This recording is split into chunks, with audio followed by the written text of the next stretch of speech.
dalam organisasi. Koordinasi dapat didefinisikan sebagai proses mengatur dan mengendalikan aktivitas serta sumber daya organisasi agar bergerak sejalan guna mencapai tujuan secara efektif.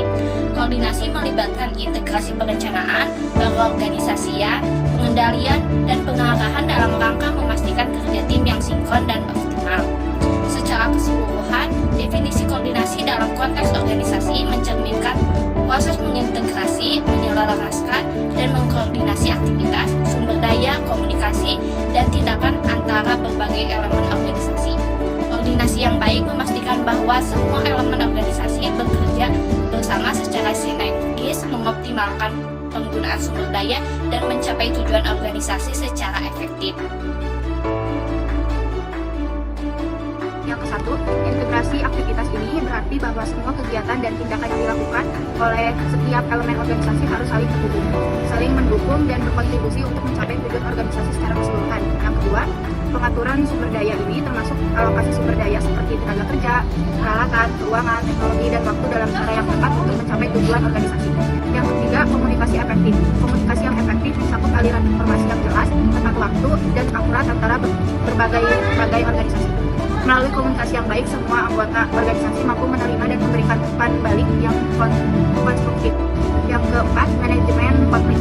Konflik dapat timbul pertentangan kepentingan antara berbagai elemen organisasi. Koordinasi yang baik mencakup kemampuan untuk mengidentifikasi, mengatasi konflik dengan cara yang konstruktif. Yang kelima, sinkronisasi. Tindakan ini berarti bahwa semua elemen organisasi harus memiliki pemahaman yang sama tentang tujuan, kebijakan, prosedur, dan langkah-langkah yang harus diambil. Pertama, menghindari tumpang tindih dan redundansi. Hal ini menghindari pemborosan sumber daya, waktu, dan upaya dalam hal melakukan pekerjaan yang sama secara berulang-ulang. Dan yang kedua, meningkatkan kolaborasi dan keterlibatan. Kolaborasi yang kuat meningkatkan pertukaran ide, inovasi, dan pemecahan masalah secara timbal balik, yang pada akhirnya meningkat kualitas kerja dan kinerja organisasi secara keseluruhan. Dan yang ketiga, ada mengoptimalkan pemanfaatan sumber daya. Dengan mengoptimalkan pemanfaatan sumber daya, organisasi dapat menghasilkan produk atau layanan dengan biaya yang rendah, meningkatkan produktivitas, dan menghadirkan nilai tambah bagi pelanggan. Dan yang keempat, ada memperkuat komunikasi dan informasi. Informasi yang mudah dikomunikasikan dan diakses membantu anggota organisasi untuk memahami tujuan, kebijakan, prosedur, dan rencana kerja secara lebih baik. Dan yang kelima, meningkatkan adaptabilitas organisasi. Melalui koordinasi yang efektif, organisasi dapat dengan cepat mengidentifikasi perubahan yang diperlukan, menyesuaikan strategi, dan mengambil langkah-langkah yang dibutuhkan untuk tetap relevan dan berhasil. 1. Kesatuan tindakan. Kedua, evaluasi kerja. Ketiga, lingkungan kerja. Keempat, kepemimpinan. Kelima, motivasi. Keenam, kemampuan personal. Ketujuh, struktur organisasi. Kedelapan, ada faktor lingkungan. Kesembilan, ketergantungan. Kesepuluh, ada komunikasi. Pemimpin harus memiliki kemampuan untuk mengelola dinamika kelompok dan mempengaruhi perilaku individu dan kelompok agar mencapai tujuan organisasi. Dalam mengelola dinamika kelompok, para pemimpin perlu memperhitungkan beberapa hal seperti berbagai pengaruh interpersonal. Dalam memfasilitasi koordinasi yang efektif, pemimpin harus memiliki kemampuan dalam mengembangkan tim kerja yang efektif. Tim efektif harus terdiri dari komposisi yang ideal seperti pemimpin, pembantu, pemikir, pengevaluasi, penyelidik sumber daya, pekerja tim, dan penyelaras ahli. Meningkatkan efisien.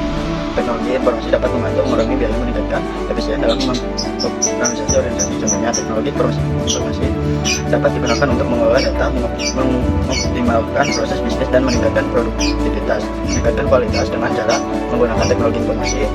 Organisasi dapat lebih mudah mengumpulkan data dengan menganalisasi data, memungkinkan mereka untuk membuat keputusan yang lebih baik dan meningkatkan kualitas produk dan layanannya. Meningkatkan keterlibatan dengan menggunakan teknologi informasi, pegawai dapat lebih mudah berkomunikasi, berbagai informasi, dan berkolaborasi, memungkinkan mereka untuk terlebih dalam proses bisnis dan meningkatkan kinerja organisasi.